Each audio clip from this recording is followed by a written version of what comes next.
Hi everyone, welcome to Code Up. This session we are going to be talking about Truecaller. Why Truecaller? Because it's a great tool. There's a lot of things that Truecaller builds. All of us as consumers would have known Truecaller for the app that we have on our phone to look at mobile numbers. There are a lot of developer tools that come up with through Truecaller, and I thought it's a great tool for developers to start exploring. The first session we had Twitter coming and speaking about the developer tools that like Twitter Fabric and a couple of others. This second session we are doing with Truecaller, and it'll be great learning experience for all of you. CodeUp itself is a series focused on developers. We try to bring in new and new tools that help developers in building great apps, great platforms, and this itself is going to lead on to say to build everything to the level where Citrus can come in, and then maybe power payments for the apps itself. So that's about Citrus and CodeUp. A brief introduction about Truecaller. I'm just handing it over to Priyam to start the session right away.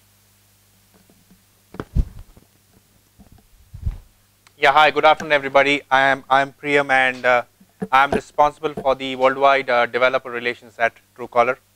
And it's a pleasure for me to be here and spending some time today on a Friday evening and take you through the journey about Truecaller and most importantly what we have for developers, which we have launched some time back as part of the Truecaller for Developer offerings. So to start with, I will take a quick view on so it's a bit about Truecaller. We are 200 million plus users globally. We have 2 billion plus searchable phone numbers. We are available in 40 plus languages around the world. And we are part of the KPCB Sequoia Atomico portfolio of companies. Truecaller was founded, a bit about the history, it was founded in 2009 in Stockholm, Sweden by two gentlemen, Alan Mamedi and Nami Zarinkalam. And today, obviously, Truecaller as a service is impacting users' lives on a day-to-day basis across various markets of the world, including India, which happens to be a very big market for us. Truecaller, from a consumer point of view, has three products. The mothership here is the Truecaller, which we all use in our day-to-day life. Almost every phone today, smartphone today, has a Truecaller as an app, and it helps us detect unknown calls, call identification, identify spam calls, and the searches. We also have something called as Truecaller Dialer, which enables you to kind of dial in numbers which you want to call, people you want to call, using the True Dialer. And with the latest version of Truecaller, I'm sure many of you are using, or I would urge many of you to start using it, which merges the True Dialer experience into the mothership experience Truecaller, so that from a user point of view, you have one app where you can not only kind of identify unknown calls, search, block spam calls, as well as dial in, dial out the numbers of the one you want to call, right? And True Messenger is again a product where we have launched for messaging, SMS, right? So we've seen SMS spam being a big problem in many of the emerging markets, and it enables you to segregate your important messages in your inbox and segregate the spam messages in your spam box, which makes your life easier, and you're able to kind of be more productive on the messages which you want to read and take action on. Before I go to the next slide, I will quickly take you through a video on the Truecaller product, which we have launched recently. It's called Truecaller 7, and here the dialer is integrated as part of the Truecaller app. Can you switch off the lights, please? People all over the world love using Truecaller every single day. Truecaller saves you time, gives you peace of mind, and even instills a sense of safety and security simply by showing you information about those you communicate with. We are known for showing you who's calling, helping you avoid unwanted calls, and even search to find people and businesses. But we still believe we've only scratched the surface when it comes to changing the way you communicate.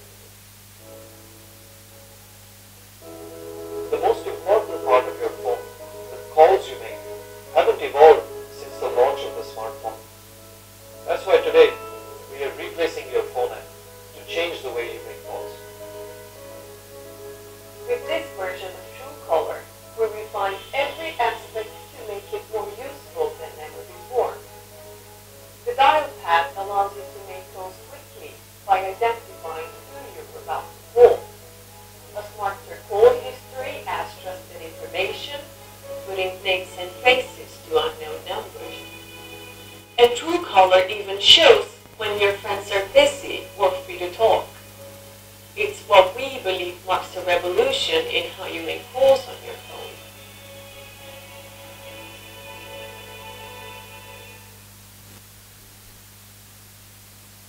So that's the video on Truecaller, and this is, we would urge you, all of you, to try it out. As I said, it integrates the dialer experience into the Truecaller app, and to every call which you make, it gives a context, it gives a persona, it gives a name and a face to it, and make your life more easier and productive.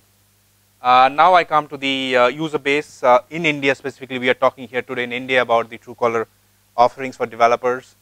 As I said, globally we are 200 million plus users. In India, we are 100 million plus users. Precisely, we have 130 million plus users who are using Truecaller today across their smartphones, across different platforms, Android, iOS, and Windows. Now, the most important thing I wanted to introduce our first developer offering called Truecaller SDK, which is part of the offering from Truecaller for developers. And before I come to the why part of it, the what part of it, I will kind of cover the why part of True SDK, right? The first point, we all know that phone number is the identity and the verified phone number is the key. Phone number is becoming more and more critical to our daily lives. It is acting as an identity. It is acting us to experience many of the services which we want to use across different platforms, right? There are more phone numbers than email IDs, and the number gets more imminent if you take an emerging market view. Phone number and the communication, the identification is part of our daily life. We talk to people, we introduce each other, and phone number as an identity plays a big role there for us to not only identify ourselves, but also stay in touch with each other and then communicate on an ongoing basis. Second reason is the smartphones and apps proliferation, where we're seeing more and more apps are getting more critical to users' life. Gone were the days 5-6 years back when apps were just only for gamification or entertainment. Now apps are impacting our day-to-day life. They're getting more and more critical to our lives. The problems they're solving for us, whether it's booking a taxi, whether it's booking a bus, to kind of ordering grocery, to making the payments more simpler and more easier for us, and in that process making us more productive and more efficient the way we conduct our daily lives. And hence in that process the user identity becomes more and more critical, because the more uniquely you identify yourself as a user, the better and the more personalized service you get from the app. Right? The third important thing is the friction which exists. And it's ironic that we all talk about globally as an industry that app discovery is a challenge, app engagement is a challenge, app monetization is a challenge. But there's an intermediate step between app discovery and app engagement, is the app onboarding, right? And as an industry, we frankly speaking haven't spoken much about that, haven't thought much about that. And a major part of the friction exists in the user onboarding. Like, as a user, I may have downloaded the app, but how do I get a frictionless journey to onboard the app, right? That is where many drop-off happens due to the frictions which exist today, which could be different kind of technologies, or which can be relying only on digital identities, issues of password management, challenges with the network which impacts an OTP-based service to have latency, so on and so forth. And due to which, as per our studies globally, the drop-off, the potential loss to an app or a business startup who is focusing on app-led business could be anywhere between 5 to 30% of their user base, right? And this is where we as an industry, we need to fix that broken experience, not only at the user onboarding level, which kind of results how do you engage with the user in the life cycle. And this is a critical pain for app developers. As I said, app discovery, engagement, monetization, we all have been talking about that. How do we solve for the developers? But app onboarding remains a critical problem. And that is where we at Truecaller, through Truecaller SDK, we are giving one of the solutions to really help them get over that friction and in the way onboard users in a simplified way. then we talk about the next billion connected users who are coming online, right? So they're using phone numbers as an identity today. They're using feature phones. And the very reason why they're coming to smartphones is not just to talk or kind of text. They're coming to the smartphone also to get access to the internet through the mobile, right, through the smartphone. And by meaning by access to the internet means they're getting access to the various critical app experiences which otherwise they wouldn't be able to experience on a feature phone or the phone which they're using today. And that is where a smartphone is enabling them an internet experience, an app-led experience to solve the critical needs which we have, right from booking a doctor's appointment, to seeking a job, to booking a travel ticket at the last moment, so on and so forth, right? And many of these users who are and who will come online through smartphones, one important point to be noted here, they may have an email ID, but they definitely has a phone number as an identity. And this is an identity which these users are able to relate that, and it will be easier for them using this identity to onboard and sign up or verify themselves whenever they are using on the smartphone some of these critical app experiences which the app industry is now offering.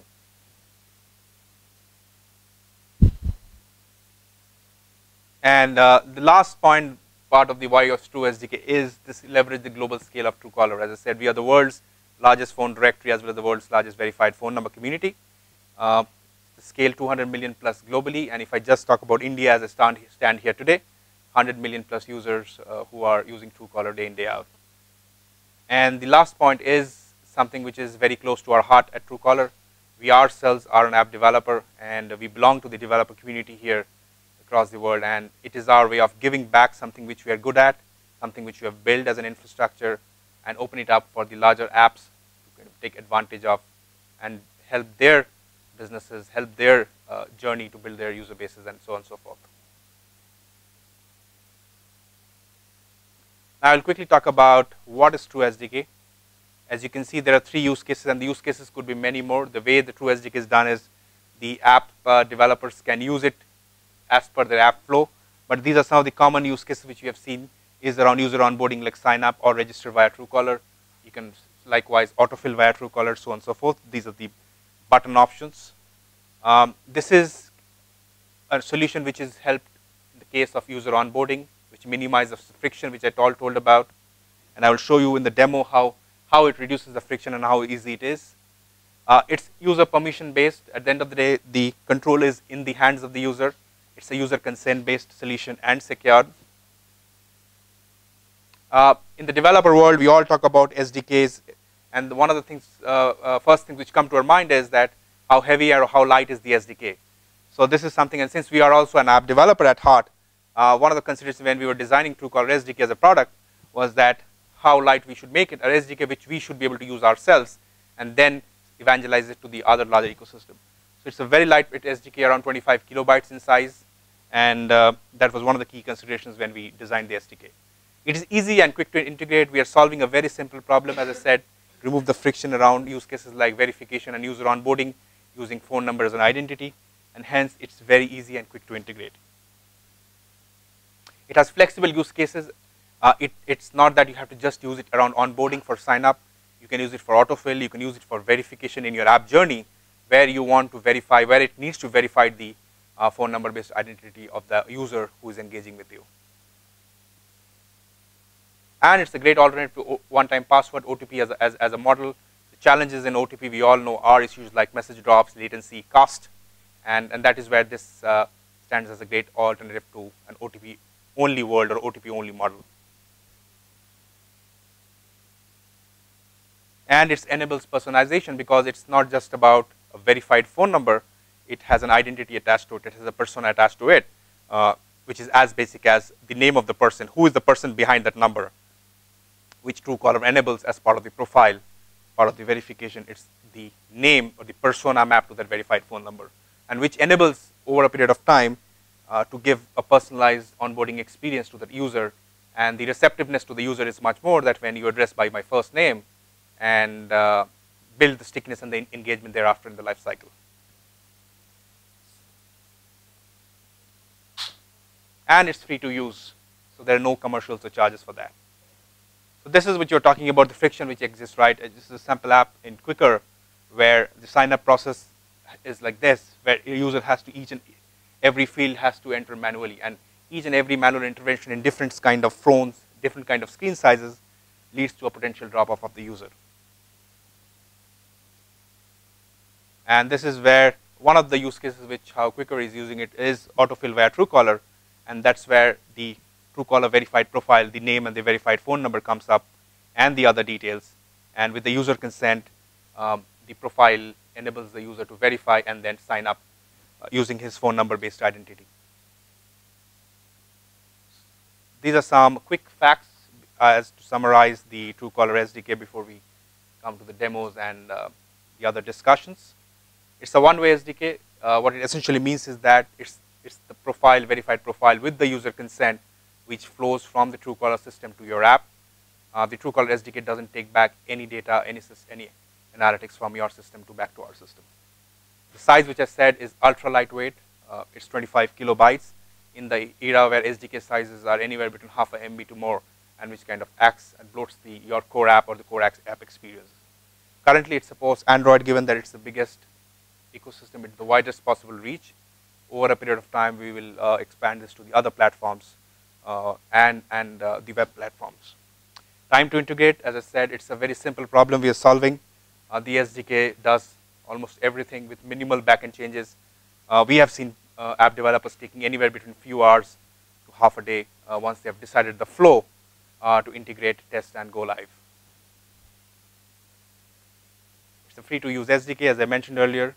It leverages the Truecaller scale, 200 million plus users globally, where if you have an app where your customers are not only in India, but outside India and various markets, you can leverage the Truecaller user base in addition to India.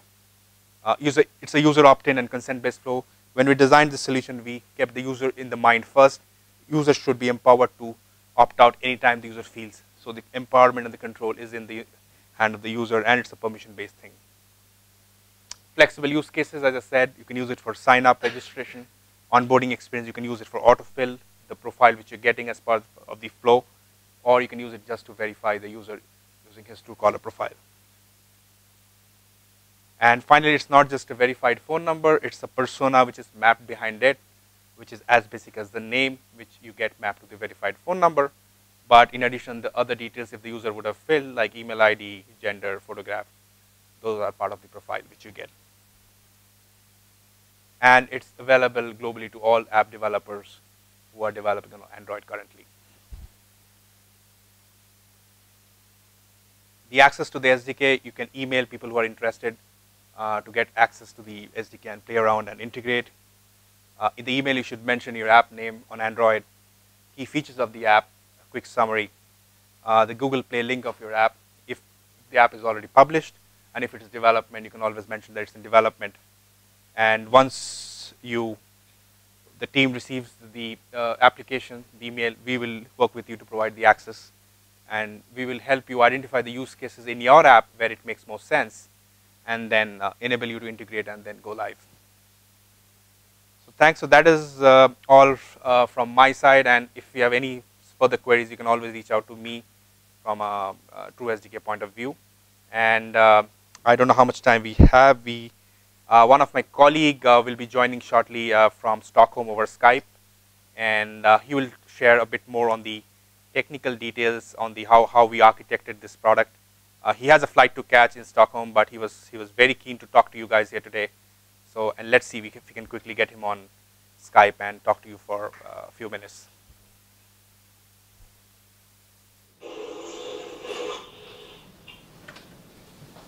Hi, Sergio, can you hear us? Hello. Yes, of course I can hear you. I cannot see you, but I can hear you. Great. So we have the entire folks here in Bangalore, and it's going 10 minutes to 4 p.m. local time here.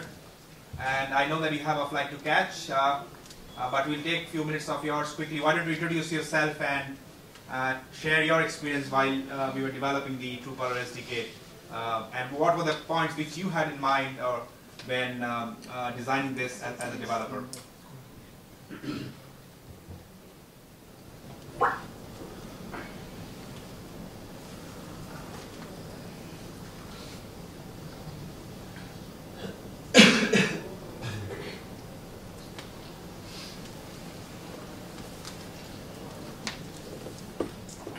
Yeah. So the connection dropped. Great. Start off, please. Yes, hello everyone. My name is Sergio Cucinella. As Priya most of us already pronounced, I'm a software engineer at Truecaller, specifically of Android team. I have been working mainly with Android products since I started over 4 years ago, and now I'm taking care of TrueSDK. I'm not sure how much, unfortunately, Priya has already said because I couldn't hear. But basically, the solution of TrueSDK is an up-to-up SDK, meaning that it works exclusively if your users have a Truecaller application installed on your phone. Truecaller SDK can be used for facilitating your onboarding or signups, and we have taken care of all aspects of security that of course are crucial for these steps. So basically TrueSDK will authenticate that they do have a application installed, another fake one, and on the counterpart, the Truecaller will authenticate the partner application, and it will also forward the is and the pledge shows that will be assigned to you to our website. The website will take an extra step of authentication. And also the front part that you get from the user is verified, and you will be able to verify that the profile the data that you get is authentic and that it has been signed by the user. And in fact, as a part of the data that is with the signature and the escape of the phone. It's very important also to state that we are taking into account what the size of. We know that now every developer has to have a moral escape or to check this. So we have made sure that the SDK is a 2 the account comes from 5 kilobytes right now. And we have also been super pushed about the system. TrueSDK does not require any control. And same thing goes for the system. TrueSDK does not require this too much. Just our SDK to make it functional too. We have made sure that the Truecaller application is taking the everything here and we like it. And of course, the others of what is the behavior how easy is the should be directly. It's very clear amount. Of course, it depends on how much you want to put up on it. That is basically to stop that. And basically, the file that you need to modify at the real minimum, the layout is left at the bottom, and you need to essentially the graph with the two lines and to deliver the rest of the total or anything against the Right. So thank you, Sergio. I think there's an issue with the connectivity here, and I think we've got the gist of it, and we have a follow-up demos to really highlight that some of the points which you mentioned there from there. You have a great trip, and hopefully we'll get you again on board to talk in person here. Yes, that would be good making. The good thing that unfortunately the complaint of the students that website will manage some with the also through the yeah, thank you so much. Thanks. So I think there was a connectivity problem and a lot of garbled voices we're getting. So what we have planned is to showcase the demo. So we have a couple of apps partners from Bangalore who are using Truecaller SDK, and we will be inviting them to come over here and take you through the demo. So first we'll invite the Redbus team, Radha and Vinay, to come over and take all of us through the integration journey. Why did they integrate to SDK? Talk about that and to show you the flow of that. Over to you, Radha and Vinay. How much of a fiction it is to make a user to log in or sign up to your app. Say, as a Redbus as a platform, we are one of the largest bus ticket providers in India. Say, this is Friday afternoon and I want to go back to my hometown. I'm just grabbed my bags and I'm on the go, I'm traveling. And just, I got some hint that there is some better offers that the Redbus is providing. Redbus gives me cashbacks, Redbus gives me offers, and I want to use it. The moment I got the idea that Redbus gives me better things rather than the agent do, I go and get the Redbus app. But immediately when you get the Redbus app, what it says is sign up, log it. See, all this happening when the user is on the road, on the Bangalore traffic. He may be walking or he may be doing something else. If you make the user to fill up a form, a sign up form, say, give me your email, give me a phone. If you ask for these things in the Bangalore traffic, you may not only lose a customer, you may permanently lose that person himself. This is a kind of fiction that we want to address. We want the sign-up flow to be as easy as possible. One of the best solution that we already have is the OAuth-based logins like Google+, Facebook. The kind of customers that Redbus is reaching is, we reach a lot variety of users. From the person who always wants to book the luxury buses to the one who usually travels in the ordinary, usual regular buses. We want to reach a wide variety of customers. One of the best idea that we got is to go with the True SDK because it gives a simple 2-tap way to sign up or log in. Here is the total video of how the overall system works. Say, this is the person using our app, and the time he started using the app, we have the beautiful screen to welcome him to the app, and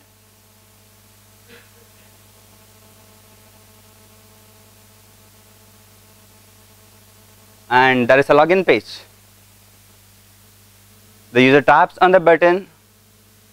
Truecaller got all your credentials that you already have in your device, that may be your phone number or email, whatever the things. Say user is not already, we have a kind of authentication system that detects is this person already belongs to the Redbus family or not. The time we got a phone number from the Truecaller, we ask our servers to validate is the user exists. If the user exists, fine, we are happy with it. Get him to the login page and give him all the services that we can provide. If not, what's the second step? We need to sign up. But sign up is a larger flow where we want to make him to fill the forms. That step can be easily avoided by using the already provided autofill from the Truecaller. We get the email, we get his phone number, we already pre-fill his sign up form. Only thing that he need to give is give the password and you are done with it. That's the way that we are leveraging the Truecaller platform to get more and more users to the Redbus family. That's it.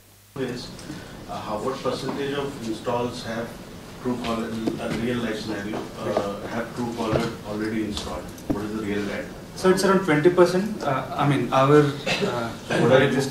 you guys focusing on that metric rate? For it to work, the app, the device has to have Truecaller installed from. So one of the things that we do is display the button only if the Truecaller is available. So the other part of your question, I think, Priya. Yes, are you guys trying to increase somehow that? Obviously, all this creating awareness is going to help around that, but 20% is still, you can't rely completely on, because the other 80% is a bigger metric. Right, so it's ever growing. I mean, they just integrated it some time back. So from a Truecaller app point of view, as I said, 3 out of 4 Android apps in the country has Truecaller app as an app. So the time the button is appearing is very, very high. But as I said, the user has choice, right? Whether the user. So 20% is just actually go ahead with that. We went live about a month ago, and our install base would have to increase to the new version, and in the new version, this is the percentage.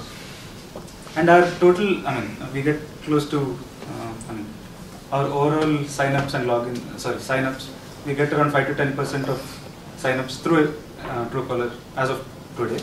So that's ever growing. So one doubt here. So there would be certain number of signups wherein Truecaller actually says that over 10,000 people have reported this person as a spammer. Right? How do you deal with them? Because maybe there's a higher risk involved once if he's trying to do a transaction. It can be maybe a fake transaction as well. Okay. So how do you deal with such people who have been marked as high risk by Truecaller? Okay. Spam information we don't cater to, as in we get these information and then pre-fill the form in case of sign up, or log him in case of account already being existed. So yeah, probably. Yes, as I said, you are. It's a user, right? At the end of the day, now user has a choice whether he wants to sign up via Truecaller, whether he wants to do an OTP, whether he has other digital identities. Right? So it's the user who decides, and user has the option. And the way the SDK is designed, it authenticates the user, right? Because he's using the app. Right? So there are ways the algorithm authenticates that. It authenticates the app which has access to the True SDK. It represents that this third party is the authentic app which is asking for the user credentials. And once that authentication happens and the handshake happens, then essentially the button comes up and then the profile is showcased, and the user then gives the consent, and then basically it opens. For the wallet creation part, right? So this mobile number is already OTP verified by Truecaller when the user creates a Truecaller profile? Yes. So technically you can actually rely on that even for the RPA. Right? True, but we can't leverage that part of it because OTP has to be verified by the wallet provider, as in this case like this. So that authentication has to happen in-house. Doesn't it make your APIs vulnerable? Like, so I know like you are trusting the Truecaller for your app to get the information from it, but when you are registering with your server, say you log in the user just based on his mobile number and email address, not providing anything else. Like in OAuth, you have the leverage that your server can cross-verify the information and then only then give you the information in a token. But this doesn't give you that. No, so here one is it's Truecaller verified, then there is an additional option which you have provided. And if you want to use as a developer, you can take these details, ping our server using a token, and then kind of re-verify it. So there is an additional, but it is optional because the way we have verified it, it is not needed, but it's up to the app developer whether he wants to use an additional option of again one more round of server-side re-verification which pings our server to ensure that the profile and data which is coming in from this flow is authentic and then store it. Are you using it to populate the passenger information as well? We use the login, once you are logged in, that detail would be used to. Basically our login gives back the user. Basically it's a sign-up process, right? One-time process. So there are two flows as I explained. This part is the login process because my account already existed with this. It went through. Otherwise you would have seen a sign-up registration page wherein all the information that you see here would have been pre-filled and user would have to give a password to it. Is there also a provision, if I'm booking a ticket for someone else, is there a provision to fill in his phone number and then fetch all of his details via the Truecaller to SDK? No, you can't, because the way it works is that I have to verify your number first. If I don't verify your number, I can't show this button because it's not a verified number by Truecaller. So to specifically answer your point, contact details are we leveraging from Truecaller?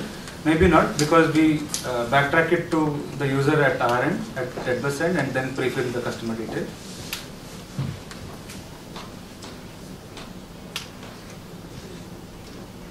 So great, I think so. This was one example of how Redbus has integrated it, and as they are evolving it, they are figuring out newer use cases, how to find better use of this than just for onboarding and login. And as they mentioned, this is the profile which you see now. As the True SDK evolves, there will be more additional data sets which will be part of the user's profile. So this is one example how bus booking makes it more easier, the entire journey of a frictionless sign up, given that on a weekend, on a Friday, one decides to travel to their hometown, and rather than kind of dropping it out, it makes it more user, and essentially it enables you to autofill and using your verified phone number as a credential. So that is one example which we took there. We have another example. So thanks Radha and Vinay for taking us through this quick live demo. We have another startup from Bangalore and whose service is only for Bangalore as of now. They have an interesting offering around grocery delivery called Terra. So we have Pradeep from Terra to talk about, first of all, what is Terra, and then how they have integrated and sharing their experience on the Truecaller SDK. Over to you, Vinay. Good evening, everyone. Thanks, Prem, for briefing about Truecaller SDK. So we are actually happy to be part of the initial stage of Truecaller SDK, and I'll just brief how it works. I'll just take you to the entire flow of how the Truecaller SDK works here. As he has actually already taken up a few critical inputs, like he said, like 3 out of 4 Android mobile users are having Truecaller, and right now, since phone number verification is one of the key authentication, like for any business and especially for any apps, phone number becomes one of the key identity for a person. So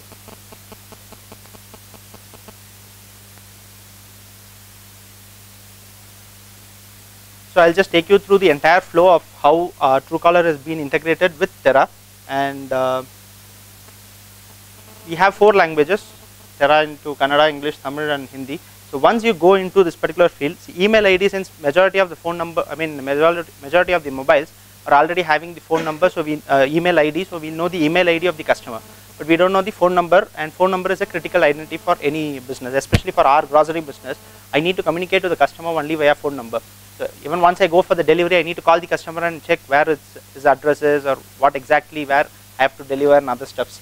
So for that particular case, Truecaller, you have an option called autofill via Truecaller. So it's a very simple flow and it's just a 2-click flow. And just to stress on that particular page, like as Redbus team has already committed, the friction or the time that is being used in that particular sign up page, like entering a mobile number, waiting for the OTP, even though there are OTP which are auto-filled, the time you actually have only 85 to 90% or less than 90% are actually OTP success ratio. Just to take it forward, even though you have so many SMS mechanism of getting the faster OTP, but still there are few issues where we couldn't able to get the OTP. So that is where this Truecaller will help you into make the user a easy flow of the sign-in login page. So once I actually step on into autofill with Truecaller, you get the details, and these are the details that the customer knows he is just sharing. And he also says it's just a one-way SDK and we are not actually sharing any details. So customer is actually authenticating to share the phone number, the name and other things. The image is there, the image would have already come in this particular page. So once I just press OK and it's get verified, just a 2-click experience and the customer is already logged into the app, and a Truecaller customer has become a Terra customer within the second click. So just to brief on that particular flow, you actually have certain few points like we have just integrated recently, and around 25 to 30% of the users are using this autofill option and enabling, and out of that 25 to 30%, 100% have converted to as a customer, because we have an option of OTP dropout ratio, and that is a critical page where the customer dropouts are pretty high. So those, that is because of the OTP has not come back to the customer, and we don't know whether what is the reason, due to network service, and there were so many reasons why an SMS will not come. So that is where Truecaller actually helps in going into the entire flow. Since we are recently integrated, like 30% is being a good number, I would say, and since we are also looking at the long-term integration with Truecaller, and this should definitely, the number should boost up going forward.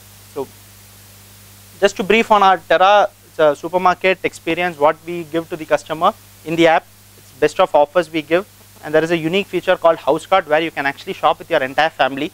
The entire family can use our app and shop, and one person can check out, and we do home delivery within 4 hours, especially in the Bangalore traffic. So here we actually, once you log in, it's the first step where you just need to tell which area it is. Generally you can type the area or you can just locate it if your delivery area is the same. And we have an option like we serve in this particular region. So if your region is not served, it will automatically come the first stage itself. So that customer has been aware of it. So we have two, in the initial screen we have two diversifications. One is the chat experience, which I'll come across what exactly the chat experience is. The other one is on the products flow, general products flow. So we have a unique feature called recommendation engine.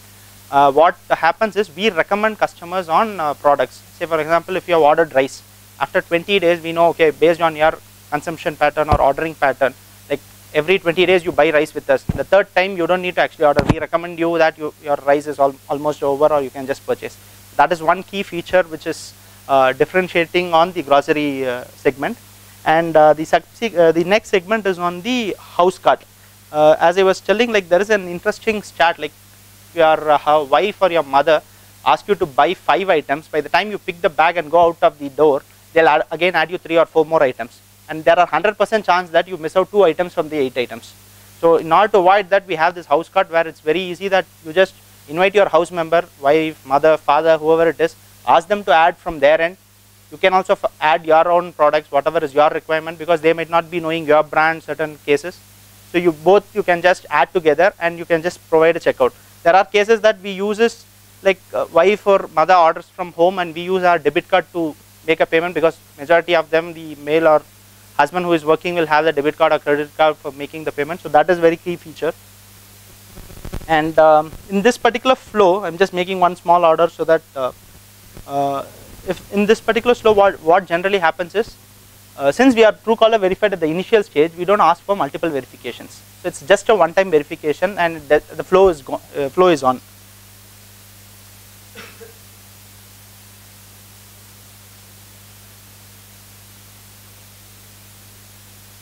Say I'm just ordering a rice, and once this particular flow, you have a delivery slot which you can actually select. Okay.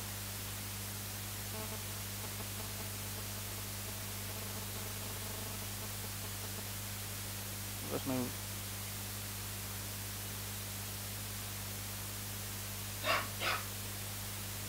say for example, I have a slot to select.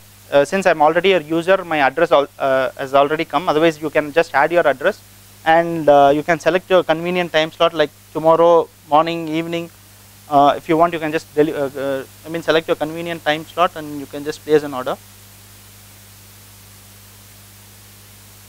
You have an option called checking inventory, so that this also helps in avoiding customer drop-offs. Like you, at the time of ordering itself, you know, okay, these are the inventories which are not available, or you want to replace certain inventories.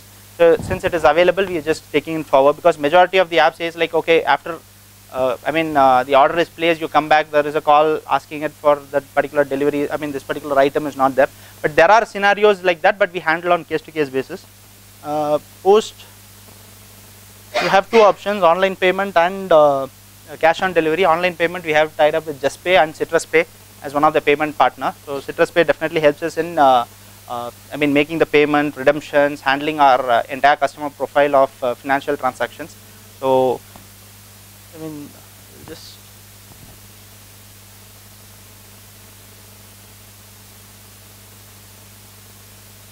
one advantage here is, like as I said, like it's a one-time verification. Since the Truecaller verified customer, they became our customer in hardly less than a minute, and the order itself is placed in less than a minute. So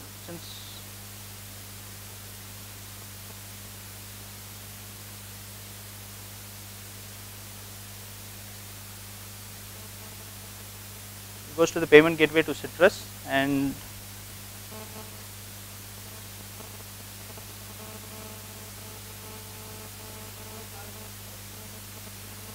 you have cash on delivery, debit card, credit card. Right now we have enabled this 3, and we are planning to integrate with Sodexo very soon. Now the order is placed. Hardly in a minute, we have actually, with Truecaller, we are just logged in as a customer with 2 clicks. And within 3 clicks or 4 clicks, we have placed an order, and the order gets delivered tomorrow morning 9 o'clock as per the convenient time slot. So this is what it is. So as I said, I'm pretty happy to be a part of Truecaller SDK details. And one doubt which came on spammers, which was asking is like, see, for us, like spammers might be of different kinds. They might actually go in for calling. There may be an insurance agent calling a customer 100 times, and you became a spammer, and that doesn't mean he should not purchase grocery for his house, right? So, so that will actually serve. So for us, like a number which is verified user, verified customer. So he is a customer for us. Truecaller verified customer, so he becomes a customer for us. So that's it. Any doubts on that? I'll just. A new person in the market, probably autofills may not accept, and then finally they may feel a little bit jittery. Right. Yeah, but everybody is not using this. This is one kind of implementation which you saw Redbus or Terra using it, right? There are other kind of apps who kind of use this as a pure play sign up, right? They don't have an autofill as a flow, right? They just sign up the user. No, I said it in a very simple way. Right. If I have already a Truecaller, if I download your app, and I'm not talking about your SDK. Right. So I download, automatically it's already completely filled for me. Right. Then it says that you want to go manual or you want to proceed. I put the proceed. That's what I'm trying to say. That. Right. So we tried out. I mean, you as a Truecaller has already established the market. It's already, you cross the trust line. Right. But then there was a privacy angle that hey, whether a user wants to use his identity, Truecaller identity, or the user wants to go manual. At the end of the day, it was the user's choice. So those feedback came in from different markets. This was the most optimal flow where a larger set of user. Okay, it's fine. But it was as I said, it's like a good feedback, and we had tested this out. One thing what you can do is like on the Truecaller app, you can ask like, do you want to share the Truecaller profile with other apps? Autofill, right. like Chrome autofill, you can ask the permission there.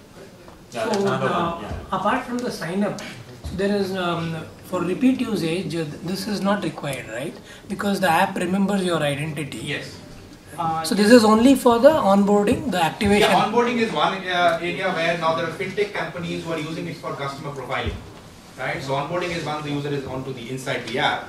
Now, for example, if I want to ask for a micro loan, or if I want to convert my purchase on an e-commerce portal into an EMI, right? Now, for a fintech app to validate that and ensure that they give you that access, there are multiple dimensions where they are verifying the user, right? So one of the dimensions they are using is verify yourself with Truecaller, right? Apart from the other dimensions. So that one trusted source of verification is coming from Truecaller, which is his verified phone number and the persona mapped to it. So that is another use case where we are seeing in a fintech kind of case, where as part of the credit profile assessment of the user, Truecaller profile is acting as one of the dimensions. Okay. So I'm looking at something like a chat bot sort of app. Right. So wherein after the initial activation, you don't require to re-verify yourself. Yes, that's the idea. Because as I said, the reason why we launched this, first of all, as I said, this feedback came in 2 years back from Bangalore. When the Truecaller team was at a Google keynote, and we interacted with around 80 to 100 app developers and startups. And one of the requirements they came up with that, hey, today the user identification, verification using the phone number is a challenge for us, that everybody doesn't want to build them in-house. Given the scale of Truecaller, why can't Truecaller open it up where it provides a verified user credentials, right? And kind of we just take that and onboard the user. And then it took us time to revalidate that use case across our other markets apart from India. And we figured out there's a common problem that the user onboarding is a broken experience today, right? And the world is moving towards from a digital, only relying on a digital identity-based systems to a phone number-based identity. And we being the phone number directory and the phone number, verified phone number community, said it makes sense to kind of come up with the solution which enables app developers and startups to use this and address the friction and the drop-offs. So why haven't you thought about a use case, especially in India, in the e-commerce zone? Right. So many deals, so many offers going around. Right. There is a lot of abuse of those, that stuff as well. Email definitely is the worst. Right? If you only use email, which some of them use, but even with a phone number, if you could verify, because some offer you want only the end consumers to have, but still retailers do it all the time. Right. They would purchase the same thing from like 50 different profiles. Right. And in that case, I can see a very good use case. If you could map, they still can use 5 different phone numbers, but you could really find it. Yeah, so that is something in the roadmap. As I said, this is the first version. This is not the end of the product, this is the beginning of the product. Because this was the bigger problem which everybody said that we need to solve first on a priority, that, hey, give us a frictionless way to onboard a user. Because the drop-offs happens and it's a big pain. If the user drop-offs, other things doesn't matter, right? In your app, the experience, the offers, the stuff which the user needs. So this was a bigger problem for us to solve, which we saw across markets globally, where every app developer was needed. Some of the things which we're working on in the roadmap are those kind of lines. Obviously, I can't share from a confidential point of view, but yes, to make it more easier to kind of map the identities. As I said, it's not just a phone number verification, it's a phone number identity platform. That's how we are evolving this. And this is the first use case and the first bigger pain point which we are solving, and in the months to come, you will see a more evolved version. So do you anticipate any reverse wave, like a lot of users, your current users saying, hey, we got identified with you, that is fine, but now you're taking it too far, like, in the sense, like, you're using that data, isn't like that thing in your mind that you might be intruding in their privacy? No, so this was again, privacy was our first concern because we care about user privacy, right? And that's the reason if you see the flow, one is it's opt-in, it's the user's choice. That's the reason, coming back to your question, it's the button we are showing, it's the user's choice. If he doesn't want to move forward, he should have an option. He shouldn't all the time. Yes, he shouldn't go into the flow. That's number one. Number two is you're seeing the second screen in the flow, which captures the summary of his profile. One of the feedbacks which came in from many users that are also other digital identity users is that today in the world, I don't know, so many permissions get taken, right? I don't know which permission is for what in a kind of a solution. So here it's like a summary of the permission. And then there's another level of consent in the same form. And that's why the second click comes that, hey, at that point also if the user wants, he or she can opt out, right? So privacy has been the primemost concern that, hey, at the end of the day, why are we launching this solution is it doesn't only benefit the app startups and developers. Most importantly, it should be of value to the users. Started with the users, right? Is helping the startups, but right. Yeah, because if the user doesn't see a value, then it's like we all don't get to see a value out of it. I would like to share one incident. Right. And to all of you, as I said that, you know, the word privacy is gone. Yeah. No need to talk about it. Yeah, but as I say in the digital world, yeah, that is something. Not a digital world, it's gone. I want to tell you one true story. Very true story, it takes only 1 minute. So what actually happened, I have 5 years of connection for my business. One of the broadband connection that I have taken is actually mapped to a different mobile number by name called Sanjay. I'm not telling the number. So the last minute came, I got to pay the bill. So the Airtel has got all the fantastic nonsense to go 125 steps to pay. I don't know when they want, when I want to pay, why I have to go 125. Anyway, regardless of it, I went and then it suddenly asked the OTP generated to that mobile number. I picked up the number, I called this gentleman, Sanjay, so and so. I told everything, details. You received a OTP, it's wrongly it's mapped. You actually started talking to me, and I said, actually I could tell him, I could have scored, I could have scared him. Right. Because I went immediately to Truecaller and opened up, his daughter is holding a red balloon and his name and his email, everything I could have told him. Just because not to scare him, I didn't tell him details. No, you have to work with Airtel. Then I said, I just cut it off and then I worked with Airtel, took 1 more day to pay and all this stuff. What I'm trying to say is that privacy is gone.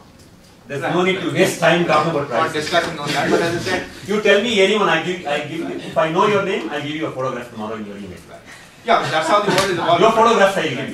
That's how the world is evolving. But as I said, our definition of how we are, since you asked the question, is. And I'm not a techie, by the way. No, just valid inputs, and so that's how we are taking care of it, and that's the reason why you see this flow is that we did extensive amount of user testing. Is that this is the way they will get motivated to eventually use the identity. Do you have any cross-platform SDK, like if somebody is using Xamarin or PhoneGap for building the application? So currently it supports native Android, right? Again, the roadmap will be supporting, as I said, stuff like other platforms which are on. So like supporting for Android but using a cross-platform. Yeah, so that is something which is yet to come. I have a small question. Sure, please. This is basically from the sourcing side of it, right? Okay.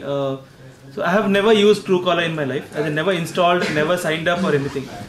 But even then, when I actually go to your site and put my number, right, I get every detail of mine. Right. So what is the source of your information gathering? Is it happening? Are you seeding it from people's phone books, or what exactly? There are multiple ways you do it, right? With the user permissions and user consent, right? One is the phone book. I haven't given my consent. I mean, that's today, because it's concerned with the privacy. There are 2 billion plus numbers in the community, right? Which is over the last 7 or 8 years, and there are multiple sources, right? As I said, the way the network effect works is that probability of you being in at least few of the phone books is very, very high, right? So that is one of the. Okay, so which means you're actually sourcing it from somebody's phone book. Yeah, that's how it works, right? Based on the user permission. Tomorrow, if you say that, hey, I don't want to upload my phone book, right? Okay. No, I'm asking this because privacy is a very but with the key concern for you. It's a service which is by the community and for the community, right? If you want to take the benefit of the service like this, you contribute to this. Like if you want to opt out, it's absolutely your choice to say, hey, I want to opt out. So that's how the platform is designed, that you contribute to it to get a service out of it. No, as in whose permission? Because I mean, user's permission. User is as part of the Truecaller flow. User. I'm not a user, so yeah, but somebody else is a user, right? So he is giving consent to upload my data onto Truecaller. Yeah, but then again, as I said, that's how you are paying the price for you had a friend who. That's the power of network effect, right? It's all gone. So with WhatsApp also you can do that, right? Like you have a number on WhatsApp, you go on Android, you can see who is this person. Right? So what is the minimum set of information that you get from a Truecaller persona? So one is, as I said, 100% of the cases you get the verified phone number mapped to the name. Okay. Email ID is the next highest percentage. Obviously I can't share, but it's very, very high. No, but you get email ID also. I mean, in your use case, you get all the users. It's because see, once you install in your app, the app has the default email ID, right? So that gets captured by the app. It's up to you which email ID you want to take. If you want, you can just remove it and try some other official No, ID. I'm not talking about that. Talking about just to reduce friction. So you install it, let's say we autofill through Truecaller. So what is the minimum set of information that you get? I mean, let's say if somebody you don't get email ID, just get it's the name and the verified phone number. That's it. Yeah. Right. Email is, as I said, we don't claim to verify email, so that's not our code. Okay. But said most of the times the email is correct, and it's up to you whether, as I said, you take the email ID which you read from the device, or you take it. And location is also again optional. Yes, again. It's because these are their option. Whatever the user would have filled, that summary is there. Because location, gender, these are optional fields on Truecaller and the profile. Okay. If the user has filled it, you get it. So in future we can see Truecaller getting into analytics. Yes, so they should have an analytics. This is the first version. We will have more user analytics as we evolve this. So autofill through Truecaller, is this the only feature the SDK offers as of now, or you have other features also? So autofill or sign up, as I said, there are multiple ways. The way the button gives you option, you can do a direct sign up, right? You don't have in your app, for example, you don't have a detailed registration process. Okay. For them, it's a direct sign up, right? You don't have, like for example, there are classifieds app and all which does that. For an e-commerce app, they have certain details to be filled, right? Which is mandatory. Okay. So in those cases, obviously, it becomes as an autofill. Right? The third case, which I said in fintech, it's also verifying. Like it is beyond sign up. Once the user is in the app, now he has given an application that hey, I want a micro loan of $10, like in a market like Africa, right? Or in emerging markets like Southeast Asia. Or I convert my shopping in an e-commerce platform, which is on a certain high denomination, into a EMI mode, right? So there are fintech startups which give you that, right? Now to really validate your profile before I give you that EMI facility, I need to verify certain credentials of yours, right? So one of the, again, same flow comes in that verify yourself with Truecaller. That's the other use case. The other use case we are seeing is on the seller side. If I just take the e-commerce as an example, different kind of e-commerce businesses, right? Now, seller onboarding is a big focus of e-commerce companies today, right? Where you are onboarding a service provider or a seller. Now, in many of those cases, these guys are having only phone number as their active identity. They even may not have their digital identities as an active one. So for them, it's a very frictionless onboarding there as well. That hey, first you identify yourself and verify yourself, onboard using your phone number. Then we will work with you to kind of complete your registration, which comprises of other details for you as a seller. I have a doubt. It's an auto login with the mobile number, like Truecaller auto login. Okay, once I say okay, and I'm giving the information to Terra that this is my address. Is that information sharing back to? No. That's what we said. It's a one-time SDK. So it's a one-way SDK. So we don't. The SDK doesn't take back any data from your systems back to the Truecaller system. It is from the Truecaller servers based on the user's permissions. You can get to share the profile. Which one way can I access your library of users? That is the core USP. So IP. Coming back to Terra, you are in a marketplace. Yes. But tell me one thing, when Aadhaar, it's like 80 crore numbers already. So if somebody having a, plug-in with Aadhaar swipe, fingerprint or something like that, or even mobile numbers, so that itself is a frictionless system. Yeah, by the time it comes and after that, so there are multiple identities which will eventually evolve, right? Aadhaar is one, but when you're operating across different countries and all, Aadhaar is just India specific. Right, India specific. Right, but different countries across where phone number is becoming as a way to identify users on their mobile apps, right, or mobile platforms. So this is where it's a very easy and simplified solution to it. And especially in the e-commerce segment, mobile number is one critical, without which you cannot... Even Aadhaar database has mobile numbers. Yes. So, similar to So the API, the call, it also pre-fills the fields. Yeah, so but as I said, there are multiple options which are evolving in the ecosystem, right? Truecaller is there, Aadhaar is there. And then it's the user's choice how they want to opt for it and how that entire ecosystem builds up and eventually which one they want to choose. That's the reason coming back. It's all about choices to the user. It's up to the user which one they want to pick up at.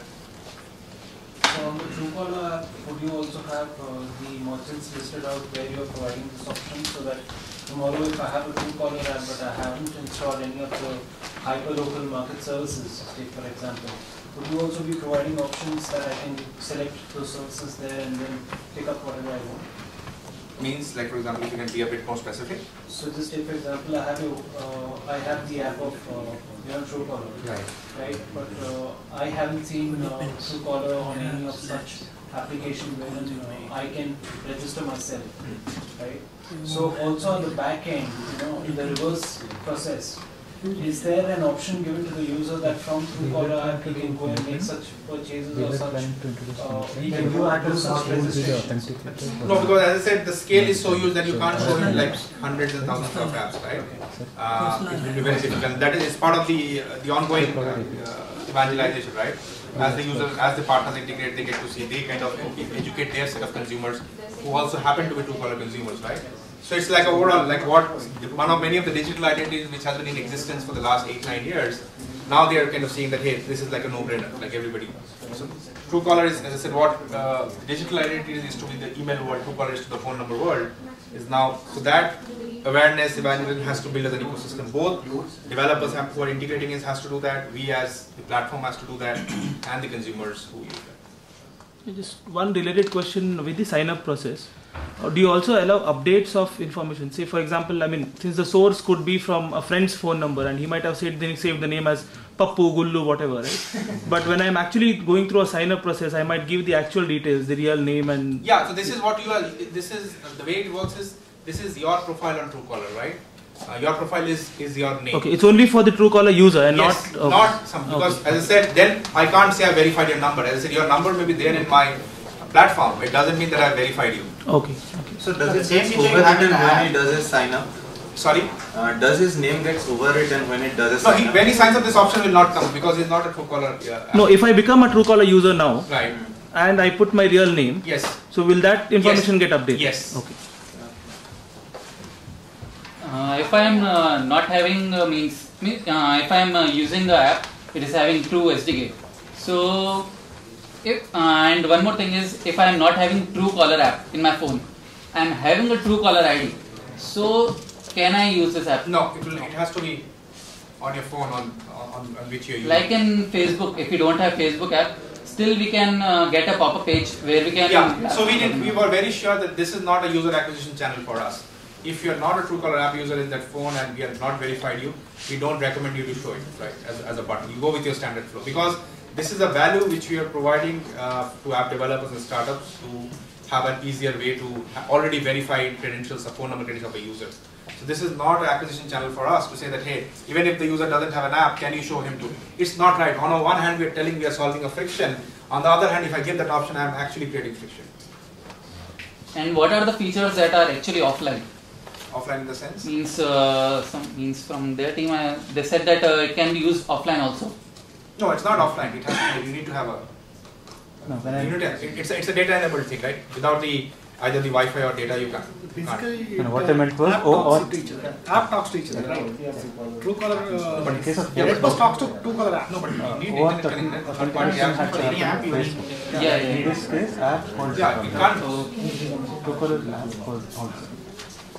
Means still we need internet with Truecaller app and the... Yeah, it needs your data environment, right? Whether it's a Wi-Fi or your cellular data. Like at the end of the day, it's a digital infrastructure which is facilitating that.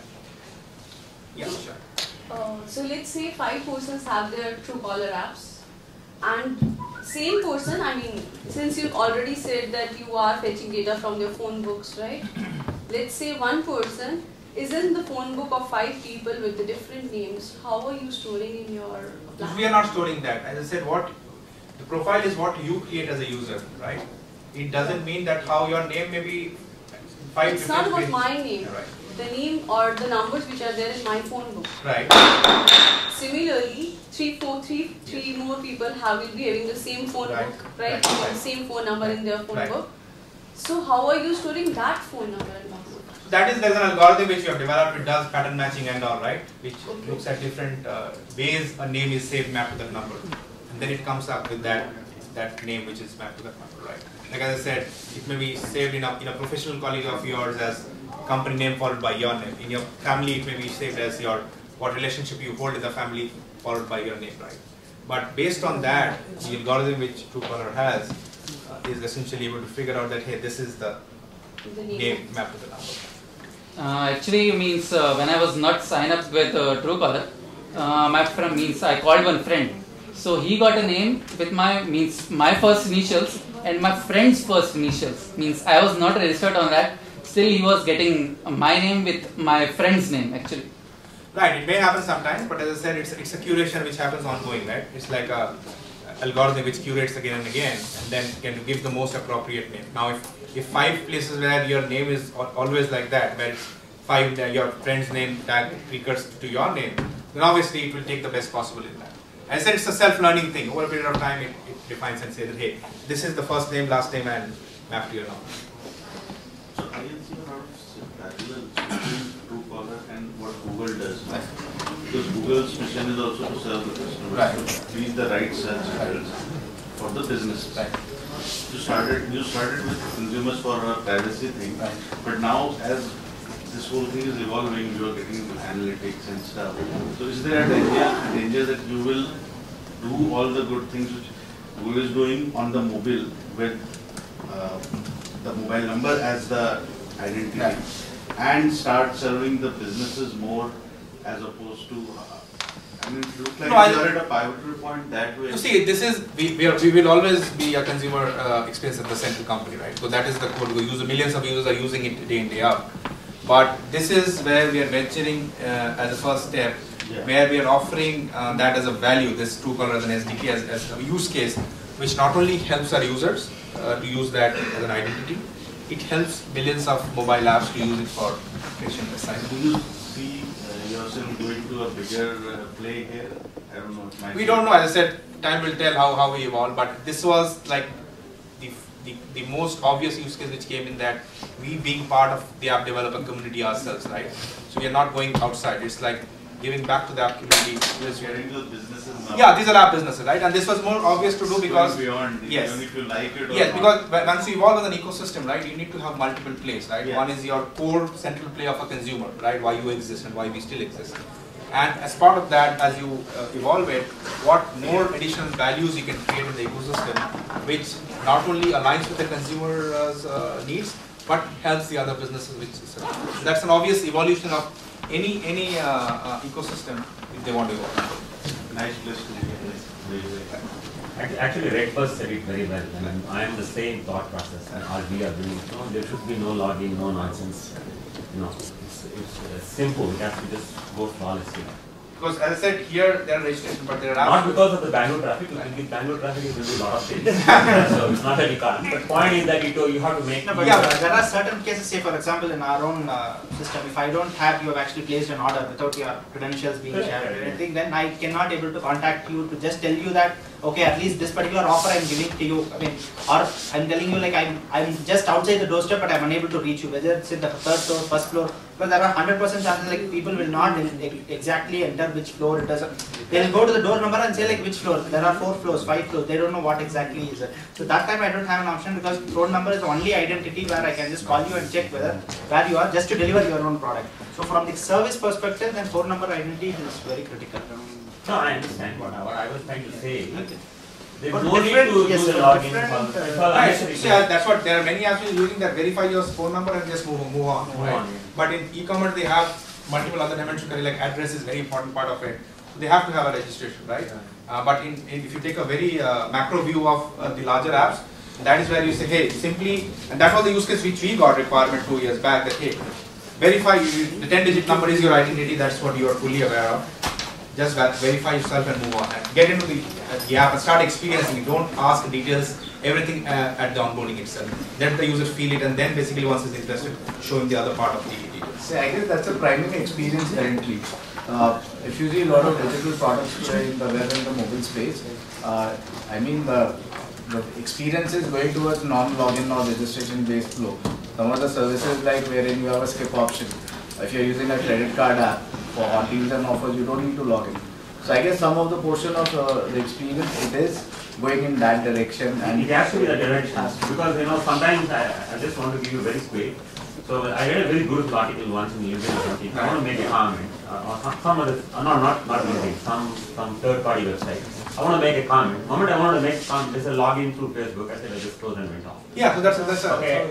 It's not required not because I am worried about privacy, because I know I told you the privacy is already done. For me, it's irritation. For me, the time is such a big I feel that flow is that's there. Exactly. The last 3-4 years, if you see, the skip button has become very powerful. Yeah. You see a lot of users actually only using that. So yes, I mean, coming from the UX perspective, it's a way forward. We are in actually digital goods, not like we are in physical. We actually give digital goods, and so for us, two important things. One is the phone number, other one is the email ID. Because at the end of the day, we have to send a digital goods via email. And we don't have Truecaller there. No, I'm taking a lot of notes. I'm going to talk to.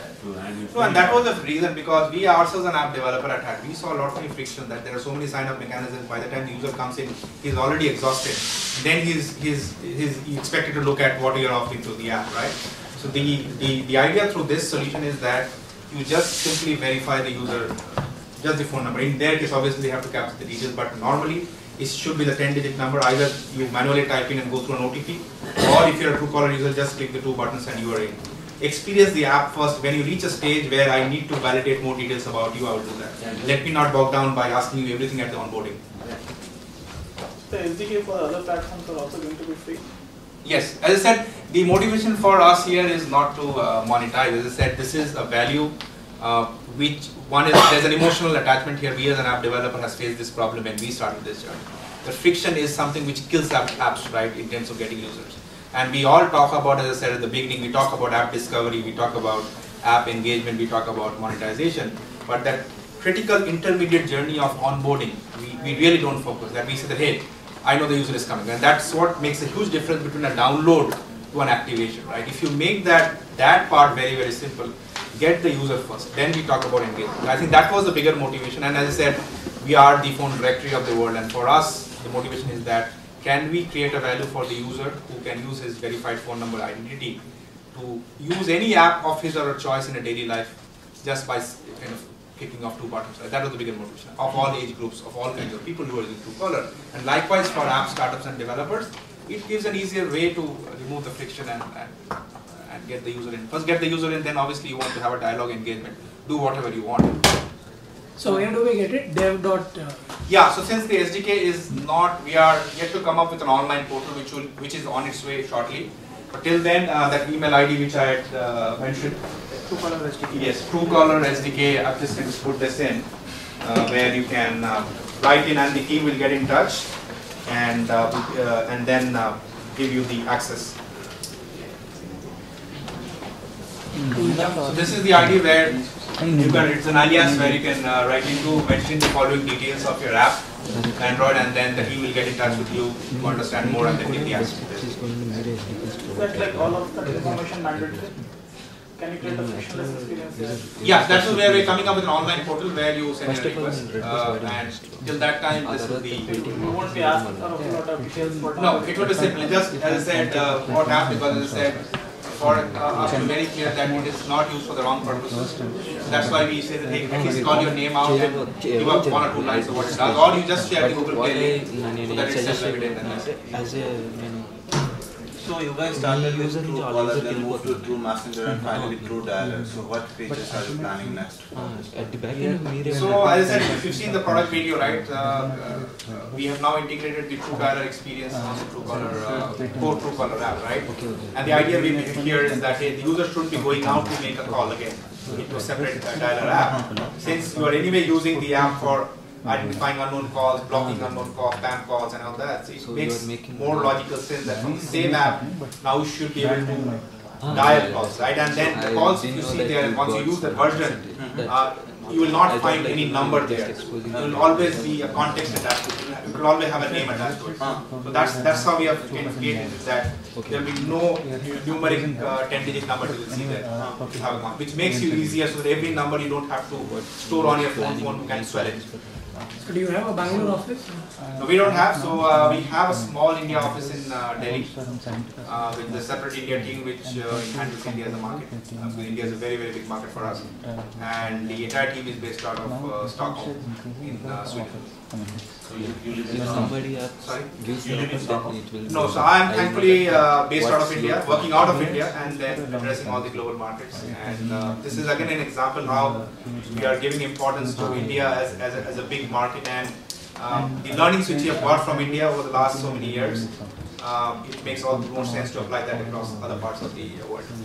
So 130 of 200 is India. Yeah, 130 million out of 200 million plus. You can imagine the scale.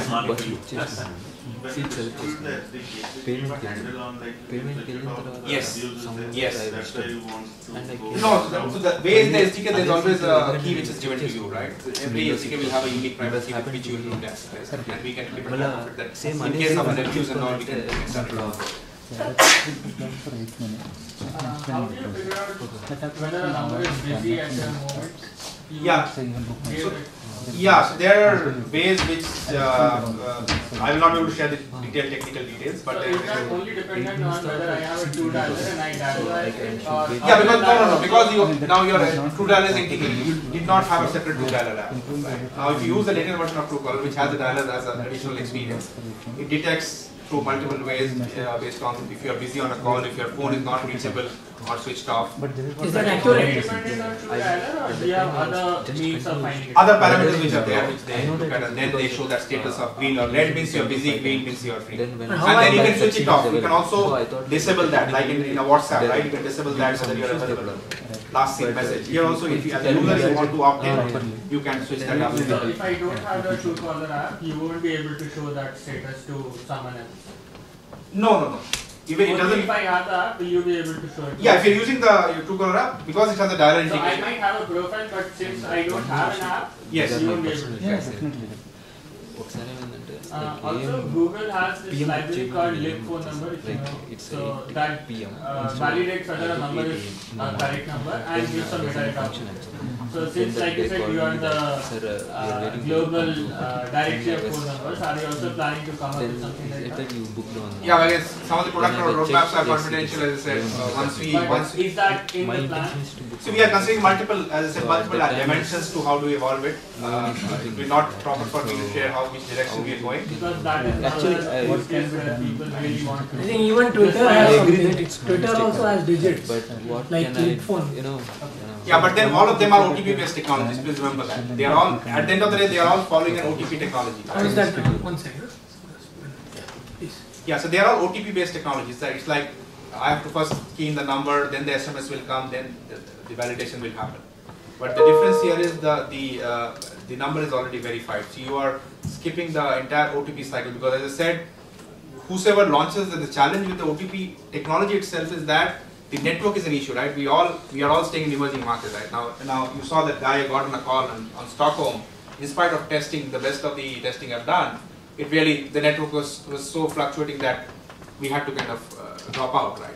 So that is where the problem is. The OTP technology doesn't have a problem. It's that latency in the network where by the time the message comes in and then you say try again, user has very limited patience, right?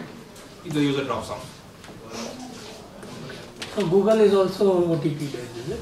No, so that's more like a library where you give a number and it validates whether it's a proper number. If you give, let's say 1, 2, 3, 4, it will say it's an invalid number. If you give a proper 10-digit India number, it will say it's a valid number. It will give the country code and all. You can do it earlier, right? Yeah, that's more like a library. You just pass it the number. So that is different. Like that is exactly like what you are doing on an individual basis.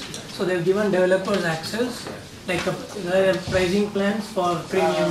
No, it's like a library. It's available on GitHub. It's available in lots of places, and they keep updating. Yeah, but as I said, here there's a difference between verifying and verified. This is verified, and all the other technology which you have is verifying, right? And that is where the friction creates, because as I said, some of the challenges which exist there is that user has to first manually enter, then wait for the message to come in, and then there's no persona attached, right? It's just the number you're verifying there. So here is a person, at least as basic as the name is mapped to it. So you know that, hey, who is behind that number? To whom is it mapped? So that is a very critical information. So what stops somebody like using that database to do a batch verification with Truecaller personas? Right. Means you want us to do that verification? Like, if no, somebody... saying if let's say an app misuses the Truecaller SDK to validate thousands of numbers. No, that's the receipt. Today, when we come to know that if you are misusing, right? It's not misuse. Right. Let us say I am a phone directory app, right. Hello Pages app. Right. People come to my app to look up somebody by name or by phone number, right? Just like what Truecaller does, but in a location based or some narrow categories, right? So would that be a valid use case? See, anybody can use it. The problem is it took us 8-9 years to reach 2 billion plus phone numbers and be an ecosystem like this. Like, if it is so easy that I create a similar directory app and then start using Truecaller. Yeah. So as I said, people can use it, but if you see that it's kind of contradicts, obviously you have to kind of stop it. Not contradict. It's like totally different in the sense. See, like what happens in the Hello Pages, I look up a business. But there is no business option on Truecaller. It's all individuals, right? So I want to look up business phone numbers or by name. Yeah, I can do that. There shouldn't be need. As I said, as long as you are not using for like sensitive purposes, like which are religious issues or which has other aspects which kind of creates issues in a societal term, but you can use it for the way you want. Because at the end of the day, you are building a business in your area, right? With that, you are leveraging the verified phone number and name to do that. So how do one get access to the token through which you can check the information or verify the information back with the... That is part of the SDK, metadata. So a token comes along. Yeah. So when you do a... limits to the number of calls that you can make to the servers in a given time frame, any threshold limits? No, it's up to you how using our public key. So there are a way where you get the token and the payload and all, and using the public key you ping the server and get back the OTP autofill works on SMS. SMS comes with the number. Does the app need from there to fill the OTP right now? Yeah, typically in OTP technology that's how it happens. So, still, what is the percentage of users who have opted for SMS reading? Is there a lot of times, is there a metric around that? So we see it, that's what when we talk, when you have spoken over the last 1 year to different kind of app startup developers, gateway providers. The challenge is the drop-off happens, as I said, anywhere between 5% to 30%, as high as 30% of the users, right? And this is across market, this is not so with this solution we have not launched on iOS, currently it's on Android, right? So Android is the bigger where you have masses, right? And where the problem is more acute. So, is there a web version of the SDK or it's purely a app version? Roadmap, as I said, we will be covering more platforms, so you will get to see different interfaces getting covered. And I mean, how do you put certain checks in place in terms of telemarketers is one. The biggest other thing I see is the bulk SMS kind of campaign goes. So if they have access to such a library where they can actually get personalized information, then so that is where, as I said, we also keep a check from time to time what kind of apps they are using, right? And because we have the handle, right? The access to the SDK. So we monitor them. It's like an app store. Like an app store, any kind of apps can come there, right? Okay. Now it's the choice of the app store platform provider to have monitoring mechanism from time to time to see that it's not getting abused or getting abused to the minimum possible way. And when it gets discovered, you take an action, right? In today's world, as I said, it's an open world. But the important part is that when it comes to your notice, you as a platform provider it's expected that you take an action on it. Correct. As in, see, from a digital marketing point of view, it will be like an awesome thing for us to validate 5 lakh numbers, personalize the messages that are sent, and create the buzz. But then, I mean, it's on a thin line of. Right, as I said, there are so many other factors. It's the user's call, it's the user's choice, right? And it's the option, right? Now, if you say that I don't want to share any information, then you don't get to use that service, right? Today, there are apps that we need that basic information. And there are apps which say, hey, you skip everything and get into the app over a period of time. Because at the end of the day, you need to capture the user details somewhere, right? For you to be able to offer a better service and a personalized service. Like for example, there are so many notifications comes that, hey, dear customer, this offer is for you. my receptiveness to that message is like 0, right? But the moment I say that, hey, it is at least addressed by my first name, at least I bother to at least read it. Whether I take an action or not, it's a different thing. But at least, so that helps a lot when personalization is talked about. And the way forward in user engagement is that you have to figure out a way to build a personalization. So that personalization, like he said, if the name is Pappu and it says Dear Pappu, how do you address that? No, it will not come If as it's Pappu. verified, then it will not come. Yeah, if it is, so that step has to be done. Basically it is copied No, the from Pappu name will not come. Right? profile Pappu you may be stored in some other's phone book as Pappu, right? But when you create a profile, right? The profile is your own phone's profile, Truecaller profile. So that will be copied to you. Right, like you create a Facebook profile, like you create a Google profile, right? So if somebody has not created a profile, I cannot, send an, like he said, a You cannot personalize the SDK. Saying, so it will still show up as Pappu. No, you can't use the app. If you are using the app, means you are creating a profile on Truecaller, right? Okay. When you are creating a profile, So there has to be an onboarding and only onboarded profiles. Yes, which is onboarded and verified. Onboarded and verified. And only verified users we actually take it into consideration. We don't consider the non-verified customers. In future, just say for example, once the government puts a tag on such services like WhatsApp and Truecaller, how is it going to impact your business? Because you said that on a continuous basis, there's a lot of you do a lot of audit on the kind of information that is being stored at the back end. But in future, how do you foresee in the Indian scenario Truecaller, grappling with? Yeah, as I said, from time to time we work with the government, right? So as per the regulations, we have to work with that which suits the regulations of the country. Because as I said, like any other platform provider, you have to respect the local regulations and you have to figure out a way, because a service like this is of value. It's just about how do you comply to those regulations and then address as per the needs of the government. So as of now, do they map up some kind of compliance that you have to follow as Truecaller? So currently not. As I said, government is also coming up with their OTT policy. Because as I said, it's overall this entire OTT play is evolving, right? So they're also consulting various players like us and others to really come. It's a collaborative effort. I would rather put it that way rather than telling them that hey, what happens if they come up with it.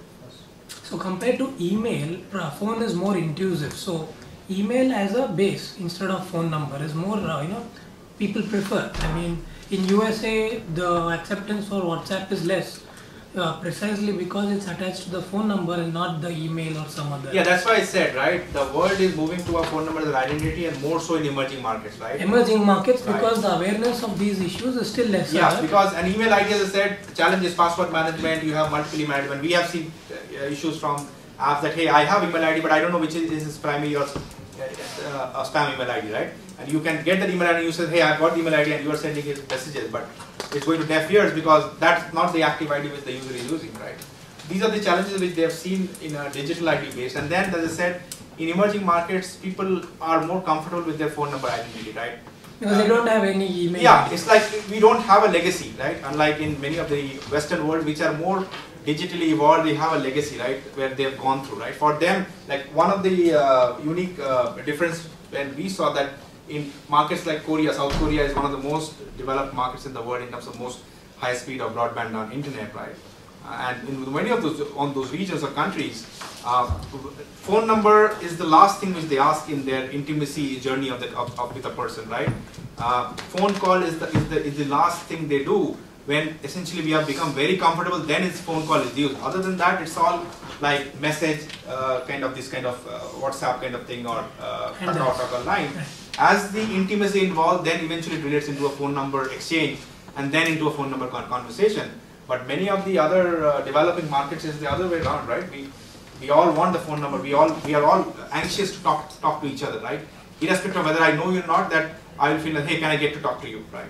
So the cultural differences, the way we identify ourselves, the way we communicate is very different from the Western world. Like in Western world, people mostly keep their phone on silent mode, right? So when you call, many times you will not get them to attend you when you want them. It's when they want to call you back, you get them to call. But in many of the developed markets, it's not the case that you get to see a phone call. So these are very cultural differences, the way we have evolved as countries versus many of the Western worlds. It's good for fraud protection and phone numbers. Yes. Right. So because now US is one of our biggest growing market for Truecaller now, but which was not the case earlier because as I said it was more of an emerging market use case. Now many of those countries are seeing huge spam issues now, and this is a great way where they're using that. Hey, for us we don't need it for caller identification, but we need more from spam blocking. So it's a different use case. Like many of the European countries where we are again big in Scandinavian countries, your phone number details are in public website, in the government website. You can go and check, like it's updated, right? So you really don't need a caller ID service. But then the reason why they're using it for due to the spam calls and issues. So it depends on every country, which is a larger use case which they're adopting from a Truecaller experience, and which differs from country to country. Right. If there are no more questions, can we wind up the session now? I have some burgers and some soft drinks for everyone. So we just open the session for networking so that everyone can talk to each other. And meanwhile, do take a bite and have a drink. Thank you so much for patiently listening to all.